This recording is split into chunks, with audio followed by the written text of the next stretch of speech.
అన్న నమస్కారం, మీ పేరు? నమస్కారం అన్న, నా పేరు నూకరాజు నాయుడు. అన్న, కిస్మత్పూర్ లో నిన్న ఒక ఇన్సిడెంట్ జరిగింది, తెలుసా దాని గురించి? తెలుసు.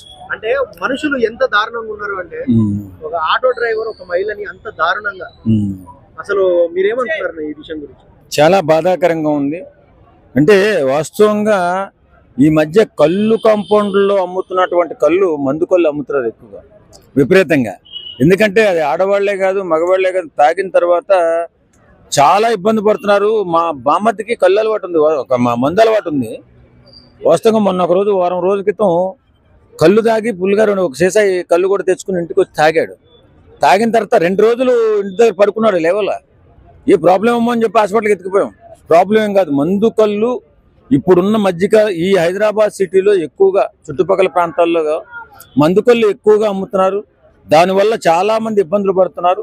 కాబట్టే ఈవేళ నిన్న జరిగినటువంటి ఆ సంఘటన, ఆమె మందు కళ్ళు తాగిన తర్వాత ఆటో డ్రైవర్ తీసుకెళ్లి ఆమెని సోయిలో లేనప్పుడు తీసుకెళ్లి మానభంగం చేసి, ఇష్టానుసారం మానభంగం చేసి తీసుకొచ్చి మళ్ళీ ఎక్కడికో తీసుకెళ్లి మానభంగం చేసి తీసుకొచ్చి మళ్ళీ అక్కడే కిస్మత్పూర్లో పరిస్థితే మళ్ళీ ఇంకొక 2 ఆటో డ్రైవర్లు తీసుకెళ్లి మానభంగం చేసి ఆ అమ్మాయిని అతి కిరాతకంగా దారుణంగా చంపడం అనేది చాలా బాధాకరమైన విషయం. కాబట్టి చాలా అప్రమత్తంగా ఉండాలి. దీని పట్ల ప్రభుత్వం చర్య తీసుకోవాలి. నిజంగా ఇప్పుడున్న కళ్ళు కాంపౌండ్లు చాలా దారుణంగా, అసలు కళ్ళే లేకుండా కళ్ళు అమ్ముతున్నారు. మరి ఏంటో ఈ విచిత్రం నాకు అర్థం కాలేదు.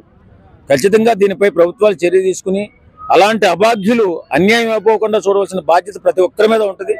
కళ్ళు కాంపౌండ్ల దగ్గర నిఘా పెట్టాలని కోరుకుంటున్నాను.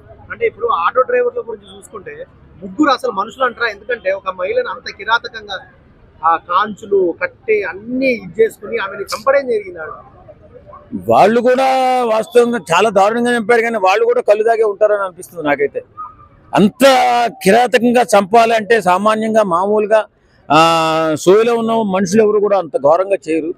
మరి కిరాతకులు రాక్షసులు అయ్యన్నా ఉండాలి, లేకపోతే మందుకళ్ళు విపరీతంగా సేవించిన పిదప తెలియని నిజంగా అసలు సోయలేనటువంటి పరిస్థితుల్లో అలాంటి దారుణమైన కార్యక్రమానికి మొదలుపెట్టి ఉంటారు.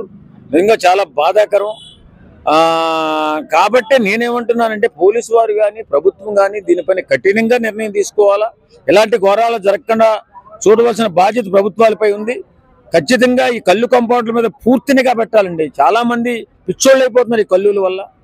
ఈ కళ్ళు వల్ల పిచ్చోళ్ళు అయిపోతున్నారు, ఎందుకు పనికిరాకుండా రోడ్లపై పడిపోతున్నారు. ఏవోవో పిచ్చి పిచ్చి చేష్టలు, అరుపులు, అదో రకమైనటువంటి వింత ప్రవర్తన అంతా ఈ కళ్ళు తాగిన వాళ్ళకి వచ్చేస్తుంది. కాబట్టి దీనిపైన ప్రభుత్వం కఠినంగా చర్య తీసుకోవాలని కోరుకుంటున్నాం. అంటే ఇప్పుడు బయట ఇటువంటి వాళ్ళ మధ్య మనం బతుకుతున్నాం అన్న, అంటే ఎటువంటి శిక్షలు వస్తే ఇటువంటి వాళ్ళది అరికట్టచ్చు అంటారు? ఖచ్చితంగా చాలా కఠినంగా శిక్షించాలండి. మానవత్వం మరిచిపోయే మత్తి ఎవరినైనా సరే చాలా కఠినంగా శిక్షించాలా. అంత దుర్మార్గంగా చంపడానికి చాలా పద్ధతులు ఉన్నాయి. ఇంత ఘోరంగా ఇంత అన్యాయంగా చంపడం మొట్టమొదటిసారి వింటున్నాం, చూస్తున్నాం. ఇంతకుముందు జరిగిన ఇన్సిడెంట్స్ కూడా ఈ మధ్యకాలంలో కళ్ళు ఇన్సిడెంట్స్ ఎక్కువగా జరుగుతున్నాయండి నాకు తెలిసి. ఈ మధ్య అలాగే కళ్ళులో కలిపేటటువంటి మందు ఆల్పాజలం ఏదో అంటున్నారు, అది మాత్రం చాలా భయంకరంగా, ఎందుకు పనికిరాకుండా నరాలు సచ్చుబడిపోయి పని చేసుకున్నటువంటి కూలీల బతుకు మీద, కూలీల కుటుంబం మీద అతి దారుణమైన ప్రభావం చూపుతుంది ఈ కళ్ళు.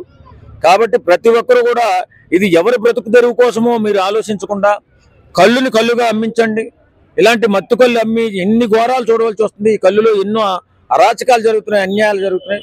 ఇలాంటి ఘోరం మళ్ళీ జరగకుండా ఉండాలంటే కళ్ళు కాంపౌండ్ల పైన, కళ్ళు అమ్మే వారిపైన నిఘా పెట్టాలని కోరుకుంటున్నాను.